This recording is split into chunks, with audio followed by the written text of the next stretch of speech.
وہ جو آپ نے سراقہ بن مالک کو کہا تھا کہ سراقہ وہ دن کیسا ہوگا جب تیرے ہاتھ میں کیسر و کسریٰ کے کنگن ہوں گے. اینڈ یہ ان کی لائف ٹائم میں ہوا, اور یہ تب کہا تھا جب ہجرت ہو رہی تھی, when it was list expected کہ یا رسول اللہ ہم ہجرت کر کے نکل رہے ہیں, ہمارے پاس ہمارے پلے ایک روپیہ نہیں ہے, ہم کہاں جا رہے ہیں, اور آپ کہہ رہے ہیں رومن اور پرشین ایمپائر کے جولز میرے ہاتھ میں ہوں گے.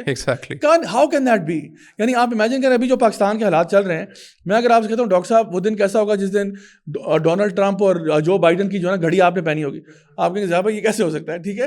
تو بندہ کوئی بات کرتا ہے تو وہ ذرا ایسی ہوتی ہے جو فریم آف ریفرنس میں آ رہی ہے. But these kind of claims جب وہ بتاتے ہیں جو نا سراقہ بن مالک کی, جب وہ کیسر و کسریٰ کے کنگن واقعی میں میرے ہاتھ میں آئے سیدنا عمر بن الخطاب کے دور خلافت میں, تو کہتے ہیں آنکھوں سے آنسو جاری ہو گئے کہ اللہ اکبر, اسی کا تو ذکر کیا تھا نبی کریم نے. اور اس طرح کی سینکڑوں مثالیں جو دی جا سکتی ہیں. سو دا پوائنٹ از, آپ نے جو پیشن گوئیاں بھی دی ہیں نا, وہ کوئی عام بندہ اس ٹائم پہ یہ پریڈکشن کبھی بھی نہ کرتا. It was completely in expected, اور وہ آج ٹرو ہو رہی ہیں. تو میں سمجھتا ہوں ہمارا اور فیتھ جو ہے وہ اسٹرانگ ہوتا ہے.